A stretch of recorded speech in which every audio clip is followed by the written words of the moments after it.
Hey guys, welcome back to the channel. Today we have something very special that CoolerMaster has sent us. This is the CoolerMaster's newest cooler for the Threadripper, the Wraith Ripper.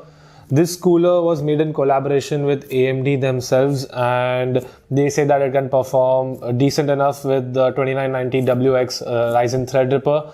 So yes, we have it here and we're going to unbox it today. I really appreciate CoolerMaster for sending a completely wrapped and a new package because it greatly enhances the unboxing experience. And of course, I'm at the Scissor studio again, so let's get right into the unboxing. Opening the box, you're first greeted with the manuals, which we ain't going to read, and then comes the cooler itself. Now, looking at the cooler for the first time, I can see that the build quality is super good and I'm really loving the gloss black finish. The logo signifies what it's actually made for, and it's not like any other cooler from CoolerMaster. I like the design of a single fan being sandwiched between the heat sinks.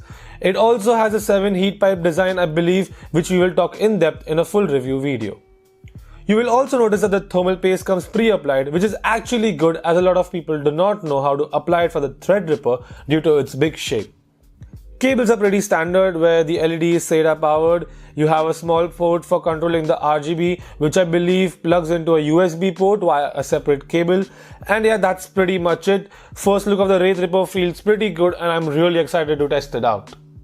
Hey guys, I hope you all enjoyed the unboxing video. The experience for unboxing this product was great for us as well. Make sure you all stay tuned and subscribe to the channel so you all can watch the full-blown review that we are going to do for the Wraith Ripper. We are in talks with AMD to get the 2990WX with us, so we can have a proper review done with this cooler and test it out to its fullest at the Scissor studio, of course. So make sure you like, subscribe, share and share the video. I mean, we need to do the review soon, so I'll catch you all in the next one.